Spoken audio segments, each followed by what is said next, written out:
ஃப்ரெண்ட்வுட்ஸ் நேயர்களுக்கு வணக்கம். காத்திருந்ததோ 2 மணி நேரம், சந்தித்து பேசினதோ அரை மணி நேரம். காலு கடுக்க போயிட்டு அமித்ஷா வீட்டு வாசல்ல போயிட்டு காத்து கிடந்திருக்கிறாரு எடப்பாடி பழனிசாமி. அது எதுக்குதான்ப்பா போனாரு அப்படின்னு பார்த்தா, பெருசா ஒன்னெல்லாம் போகலங்க. இங்க கேஸ் தட்டுப்பாடு இருக்கு, மக்கள் அவதிப்படுறாங்க, இத பத்தி போய் பேச்சுவார்த்தை நடத்த போனாரா அப்படின்னா அதெல்லாம் கிடையாது. தொகுதி பங்கீடு குறிச்சு இங்க இருந்து டெல்லிக்கு போயிருக்கிறாரு எடப்பாடி பழனிசாமி அப்படின்னு தான் பேசப்பட்டிருக்கு. இன்னும் என்னென்ன பேசியிருக்காங்க அப்படின்றத டீட்டெயிலா டமால் டுமில் பாலிடிக்ஸ்ல பார்க்கலாம் வாங்க.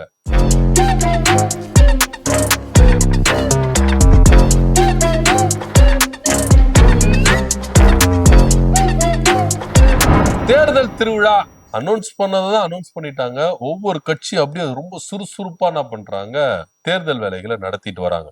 ஒவ்வொரு கட்சியும் எந்தெந்த கட்சிக்கு, கூட்டணி கட்சியில இருக்கிற அந்தந்த கட்சிக்கு எந்தெந்த தொகுதி, எத்தனை தொகுதி அப்படின்றத டிக்ளேர் பண்ணி பிரச்சாரங்களை மேற்கொள்வாங்க. ஏன்னா இப்ப நீங்க பாத்தீங்கன்னா ஏப்ரல் 23 எலெக்ஷனுக்கு அதுக்கு முன்பாகவே என்ன பண்ணிடணும், எந்தெந்த கட்சிகளுக்கு எந்தெந்த தொகுதி, எத்தனை தொகுதி அப்படின்றத டிக்ளேர் பண்ணி வேட்பாளர் இறுதி பட்டியலாம் அனௌன்ஸ்மெண்ட் பண்ணிடுவாங்க.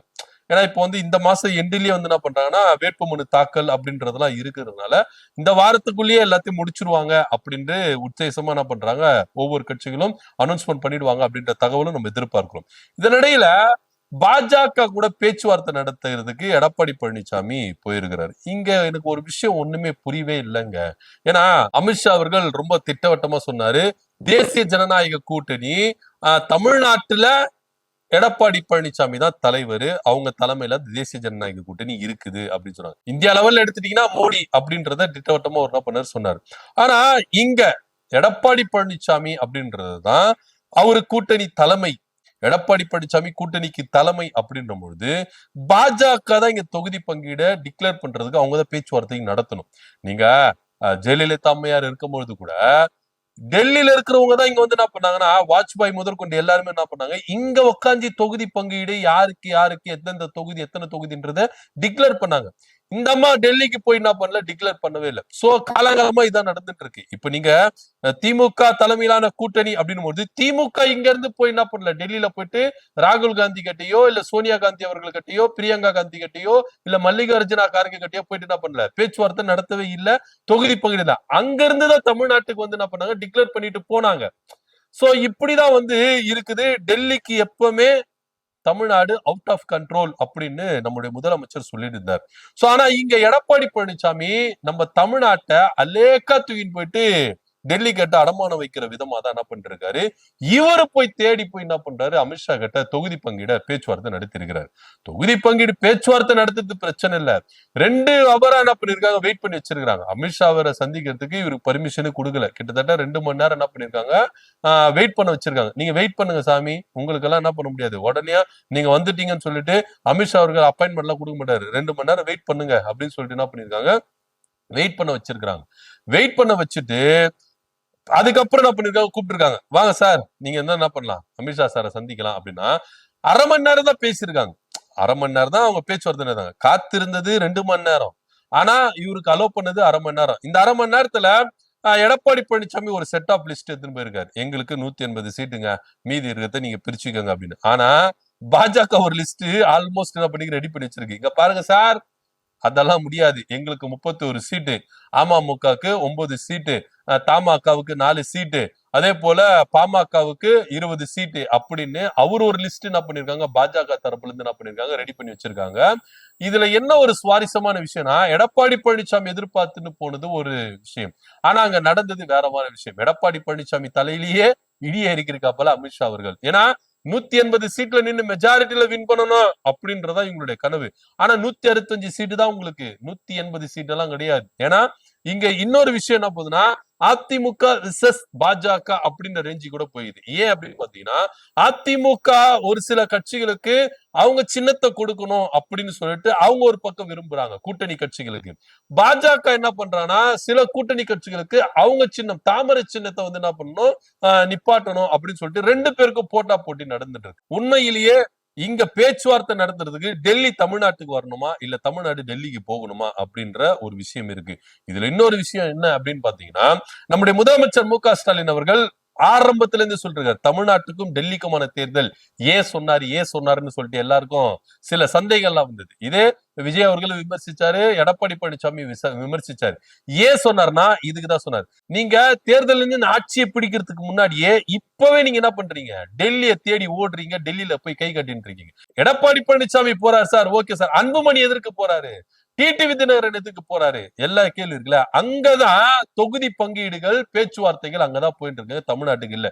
சோ இதுல இருந்தே ரொம்ப திட்டவட்டமா தெரியுது இவங்க எடப்பாடி பழனிசாமி தலைமை அப்படின்றது சும்மா பேருக்கு தான் சொல்லி இருக்கிறாங்க. ஆனா முழுக்க முழுக்க அதிகாரம் அமித்ஷா கிட்ட தான் இருக்குது அப்படின்றதுல எந்த வித மாற்று கருத்து இல்ல. சோ அதனாலதான் எடப்பாடி பழனிசாமி போறாரு, அன்புமணி போறாரு, டிடிவி தினகரன் போறாரு. இவங்க எல்லாருமே தமிழ்நாட்டுல அவங்க தமிழ்நாட்டுக்கு கொடுக்க வேண்டிய நிதிக்காக போயிருக்கிறாங்களா, தமிழ்நாட்டுல கேஸ் தட்டுப்பாடு இருக்கு, பெட்ரோல் தட்டுப்பாடு இருக்கு, அதுக்காக போயிருக்காங்களா, தமிழ்நாட்டுல மக்கள் ரொம்ப கஷ்டப்படுறாங்க இதுக்காக போயிருக்கிறாங்களா அப்படின்னு சரமாரியான கேள்விகளை நம்முடைய முதலமைச்சர் மு க ஸ்டாலின் அவர்களும் முன்வைத்திருக்கிறாங்க. சாக மொத்தம் இவங்க டெல்லிக்கு போறது எல்லாமே இவங்களுடைய சுயநலத்துக்காக தான், மத்தபடி மக்களுக்கு பிரச்சனைக்காக இல்ல அப்படின்றது திட்டவட்டமா தெரிஞ்சிருக்கு. சரி, எடப்பாடி பழனிசாமி போறாரு, ஏன் அன்புமணியும் டிடிவி தினகரனும் ஏன் இங்க இருந்து பேச்சுவார்த்தை நடத்தல அப்படின்னா நடத்த மாட்டாங்க அப்படின்னு தான் சொல்லுது. முழுக்க முழுக்க டெல்லிய தலைமையிடமா வச்சுதான் இவங்க பேச்சுவார்த்தை நடத்தணும். சோ தேர்தலுக்கு முன்பாகவே இவங்க எல்லாருமே டெல்லிக்கு அடிமையா இருக்கிறாங்களே, ஆட்சியை பிடிச்சிட்ட பிறகு தமிழ்நாட்டை டெல்லி கிட்ட கொடுக்க மாட்டாங்க என்ன நிச்சயம்? எங்களுக்கு சந்தேகம் வருது. உண்மையிலேயே கேட்க தோணுமா தோணாதா? ஏன்னா நிச்சயமா இங்க பிரதான கட்சி அதிமுக, தேசிய ஜனநாயகத்துக்கு தமிழ்நாட்டுல அதிமுக தான் தலைமை, எடப்பாடி பழனிசாமி தான் தலைவர் அப்படின்னா டெல்லியில இருந்து இங்கதான் வந்து பேச்சுவார்த்தை நடத்தணும். இங்க வந்துதான் அதிமுக அலுவலகத்துல வச்சுதான் பேச்சுவார்த்தை நடத்தணும். தொகுதி பங்கீடுகள் எல்லாமே முடிக்கணும். பாமக வந்தாலும் சரி, அதே போல அமமுக வந்தாலும் சரி, மத்த கட்சிகள் எல்லாமே அப்படிதான் இருக்கும். இப்போ திமுக தலைவர் மு க ஸ்டாலின் அவர்களை சந்தித்துதான் மத்த கூட்டணி கட்சி தலைவர்களை போய் சந்தித்து தொகுதியை முடிவு செஞ்சுட்டு வராங்க. ஆனா இங்க மட்டும் ஏன் டிஃபரெண்டா டெல்லிக்கு போய் நீங்க சந்திக்கிறீங்க, டெல்லியில போய் ஏன் உங்களுக்கு தொகுதி உடன்பாடு ஏற்படுது அப்படின்னா, டெல்லியில இருக்கிற பாஜக ஒரு செட் ஆஃப் லிஸ்ட் வச்சிருக்குங்க. அந்த லிஸ்ட் படிதான் இவங்க கேட்டாகணும். இப்ப எடப்பாடி பழனிசாமி கூட அவரு சுயமா சிந்திச்சு சுயமா தொகுதிகளை பிரிச்சு கொடுக்க மாட்டாரு, யாருக்கு எந்தெந்த தொகுதிகள் எத்தனை தொகுதின்னு. டெல்லியில இருக்கிற பாஜக லிஸ்ட் ரெடி பண்ணி வச்சுட்டாங்க, எங்களுக்கு இத்தனை தொகுதி இந்தந்த தொகுதின்னு, அதே போல அன்புமணிக்கு இத்தனை தொகுதி இந்தந்த தொகுதின்னு, அதே போல டிடிவி தினகரனுக்கு இத்தனை தொகுதி இந்தந்த தொகுதின்னு அப்படின்னு சொல்லிட்டு அவங்க டிசைட் பண்ணி வச்சிருக்காங்க. அதுபடிதான் எடப்பாடி பழனிசாமி நீங்க ஒரு தேசிய ஜனநாயக கூட்டணிக்கு தமிழ்நாட்டுக்கு தலைவர் அப்படின்ற முறைப்படியில நாங்க ரெடி பண்ற கொடுக்கிற லிஸ்ட மட்டும் நீங்க படிங்க போதும், மத்தபடி நீங்க என்ன பண்ணக்கூடாது, சுயமெல்லாம் முடிவு எடுக்க கூடாது, உங்களுக்கு அந்த அதிகாரம் கிடையாது அப்படின்னு டெல்லி பாஜக நறுக்குன்னு எடப்பாடி பழனிசாமி தலையில கொட்டி இருக்கு. சோ இவர் என்ன பண்ண கப்பு சிப்புன்னு இருக்கணும், அவங்க சொல்ற கொடுக்கிற லிஸ்ட் எடுத்துன்னு வந்து இவர் படிக்கணும், அவ்வளவுதான் இவருடைய வேலையா இருக்குது. கட்டி இவரு சுயமா அதிகாரத்தை பயன்படுத்த முடியாது அப்படின்றது ரொம்ப திட்டவட்டமா தெரியுது. உதாரணத்துக்கு நயினார் நாகேந்திரன் அவர்கள் என்ன சொல்றாருன்னா, ஏன் அதிமுக ஜெயிக்கிற தொகுதிகளை நாங்க கேட்கறதுல என்ன தப்பு, அதிமுகவுக்கு வெற்றி வாய்ப்பா அமைகிற தொகுதியில நாங்க கேட்கறதுல என்ன தப்பு, அப்படி கேட்போம் அது எடப்பாடி பழனிசாமியும் கொடுப்பார் அப்படின்னு சொல்றாரு. இதை தொடர்ந்து எடப்பாடி பழனிசாமி என்ன சொல்றாருன்னா, நாங்க விட்டு கொடுப்போம், ஒரு சில விஷயங்களை நாங்க விட்டு கொடுப்போம், ஒரு சில தொகுதியில விட்டு கொடுப்போம் அப்படின்னு எடப்பாடி பழனிசாமி உறுதிப்படுத்துறாரு. ஆக மொத்த இவங்க அதாவது எடப்பாடி பழனிசாமி, அன்புமணி, டிடிவி தினகரன் போன்ற எல்லாருடைய கட்சிகளுடைய அதிகாரம் அவங்களுக்கு இல்லவே இல்லை. எல்லாருடைய அதிகாரம் யார் கண்ட்ரோல்ல இருக்குன்னா அது டெல்லி பாஜக கண்ட்ரோல், அமித்ஷா கண்ட்ரோல்ல தான் இருக்கு. அமித்ஷா அவர்கள் என்ன சொல்றாரோ அததான் எடப்பாடி பழனிசாமி செய்யணும், அமித்ஷா அவர்கள் என்ன சொல்றாரோ அதுதான் அன்புமணியும் செய்யணும், டிடிவி தினகரன் செய்யணும், எல்லாருமே செய்யணும். சோ இன்னைக்கு ஒட்டுமொத்தமா டெல்லியில போயிட்டு என்ன பண்றாங்க, தொகுதி பங்கீடுகளை முடியுது. இது தமிழ்நாட்டு அரசியலையே புரட்டி போடுற விவகாரம். ஏன்னா ஜெயலலிதா இருக்கும் பொழுது எல்லாருமே போயஸ் கார்டனுக்கு வருவாங்க சார், அதே போல அதிமுக அலுவலகத்துக்கு தான் போவாங்க. ஆனா இது இன்னைக்கு மாறா அதிமுக டெல்லியை போயிட்டு காத்திருந்து என்ன பண்றாங்க, அதுவே எவ்வளவு பெரிய ஒரு அவமானம். சோ 2 மணி நேரம் உங்களை காக்க வச்சுட்டு அரை மணி நேரத்துல பேசி முடிக்கிறாங்க அப்படின்னா எல்லாம் செட் பண்ணி வச்சாச்சு, எல்லாமே தயாரா இருக்கு. அதாவது பாஜக அதிமுக எந்தெந்த தொகுதியில நிக்கணும், எத்தனை தொகுதியில நிக்கணும், பாஜக எந்தெந்த தொகுதியில எத்தனை தொகுதியில நிக்கணும், எல்லா கட்சிக்கும் அவங்க என்ன பண்ணிட்டாங்க, ஸ்கெட்ச் போட்டு வச்சுட்டாங்க, ப்ளூ பிரிண்ட் போட்டு வச்சுட்டாங்க. இப்போ என்னன்னா இந்த வாரத்திலேயே அதாவது வருகிற வாரத்திலேயே அதிமுக எல்லா வேட்பாளர்கள் பற்றியும் வெளியிட்டுருவாங்க அப்படின்றதுதான் நிதர்சனமான உண்மை. ஏன்னா இதுக்கப்புறம் காலத்தை தாழ்த்திட்டு போக முடியாது, ஏன்னா நேரம் இல்லை. சோ பிரச்சாரங்கள் இருக்கு, வேட்பாளர் பட்டியல் ரிலீஸ் பண்ணோம், இன்னும் வேட்புமனு தாக்கல் இருக்கு. சோ அதனால அடுத்த வாரத்தில் எல்லாத்தையும் முடிச்சிருவாங்க அப்படின்னு தான் எதிர்நோக்க வேண்டிய ஒரு விஷயமா இருக்கு. இப்போ என்ன அப்படின்னு பாத்தீங்கன்னா, தேர்தலுக்கு முன்பாகவே டெல்லி கிட்ட இந்த அளவுக்கு அதிமுக அடிமையா இருக்கு. தேர்தலுக்கு அப்புறம் ஆட்சி பிடிச்சிட்டா என்ன மாதிரி ஒரு அடிமையா இருக்கும் அப்படின்றதுதான் எல்லாருடைய கேள்விக்குறியாவும் இருக்கு. அதிமுக தான் தேசிய ஜனநாயக தலைமை, தமிழ்நாட்டுல தேசிய ஜனநாயக கூட்டணிக்கு எடப்பாடி பழனிசாமி தான் தலைவர்னா, உங்க தலைமையில உங்க இடத்துலதான் வச்சு பேச்சுவார்த்தை நடத்தணும், தொகுதி உடன்பாடு ஏற்படணும். ஆனா எல்லாருமே அந்த பக்கம் போறாங்க. இங்க இன்னைக்கு டிடிவி தினகரன் என்ன சொல்றாருன்னா, எடப்பாடி பழனிசாமி தலைமையிலான அதிமுக தேசிய ஜனநாயக கூட்டணியில அங்கம் வகிக்குது, அவ்வளவுதான்.